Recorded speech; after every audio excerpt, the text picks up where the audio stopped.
കായംകുളം മണ്ഡലത്തിൽ വേനൽക്കാലത്തുണ്ടാകാവുന്ന കുടിവെള്ളക്ഷാമം പരിഹരിക്കുന്നതിനായി ജനപ്രതിനിധികൾ, കേരള വാട്ടർ അതോറിറ്റി, ദേശീയപാത അതോറിറ്റി, തദ്ദേശ സ്വയംഭരണ വകുപ്പിലെ ഉദ്യോഗസ്ഥർ തുടങ്ങിയവരുടെ അടിയന്തര യോഗം അഡ്വക്കേറ്റ് യു പ്രതിഭ എംഎൽഎയുടെ അധ്യക്ഷതയിൽ ചേർന്നു.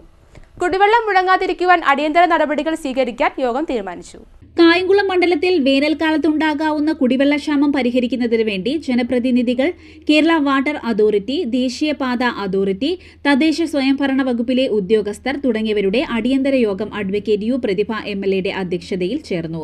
ദേശീയപാത 66ന്റെ വിപുലീകരണവുമായി ബന്ധപ്പെട്ട നിർമ്മാണ പ്രവർത്തനങ്ങൾ നടക്കുന്നതിനാൽ കുടിവെള്ള വിതരണ പൈപ്പ് ലൈനുകൾ പലപ്പോഴും തകരാറിലാകുന്നത് മൂലം മണ്ഡലത്തിലെ പല പഞ്ചായത്തുകളിലും നഗരസഭാ പ്രദേശങ്ങളിലും കുടിവെള്ള വിതരണം ദിവസങ്ങളോളം തടസ്സപ്പെടും. ഒഴിവാക്കുവാൻ വേണ്ട മുൻകരുതലുകൾ സ്വീകരിക്കുവാൻ ദേശീയപാത അതോറിറ്റിക്ക് നിർദ്ദേശം നൽകി.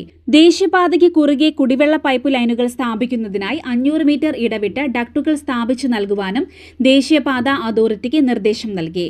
കുന്നത്താലംപൂട് ഭാഗത്ത് രൂപപ്പെട്ടിട്ടുള്ള പമ്പിംഗ് മെയിനിലെ ലീക്ക് ഉടൻ പരിഹരിക്കും. ശുദ്ധജലക്ഷാമം നേരിടുന്ന പ്രദേശങ്ങളിൽ ബന്ധപ്പെട്ട തദ്ദേശ സ്വയംഭരണ സ്ഥാപനങ്ങൾ വാട്ടർ അതോറിറ്റിയുമായി ചേർന്ന് ടാങ്കറുകളിൽ കുടിവെള്ള വിതരണം ചെയ്യും. നിലവിൽ വാർഷിക അറ്റകുറ്റപ്പണികൾ ചെയ്യുവാൻ കരാറുകൾ ഇല്ലാത്ത പ്രദേശങ്ങളിൽ അറ്റകുറ്റപ്പണികൾ നടത്തുവാൻ വാട്ടർ അതോറിറ്റി നേരിട്ട് നടത്തുന്ന ബ്ലൂ ബ്രിഗേഡ് സംവിധാനം ഉപയോഗിക്കുവാനും തീരുമാനിച്ചു.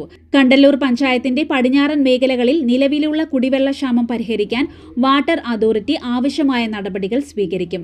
വേനൽക്കാലത്ത് കുടിവെള്ളവുമായി ബന്ധപ്പെട്ട പൊതുജനങ്ങളുടെ പരാതി കേൾക്കുന്നതിനും പരിഹരിക്കുന്നതിനും കേരള വാട്ടർ അതോറിറ്റിയുടെ കായംകുളം ഡിവിഷൻ ഓഫീസ് കേന്ദ്രീകരിച്ച് 24 മണിക്കൂർ പ്രവർത്തിക്കുന്ന ഹെൽപ്പ് ഡെസ്ക് രൂപീകരിക്കുവാനും യോഗത്തിൽ തീരുമാനിച്ചു.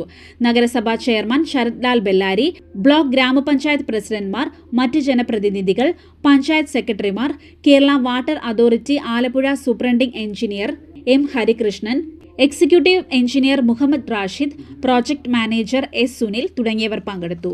സിഡിനെറ്റ് ന്യൂസ്, കായംകുളം.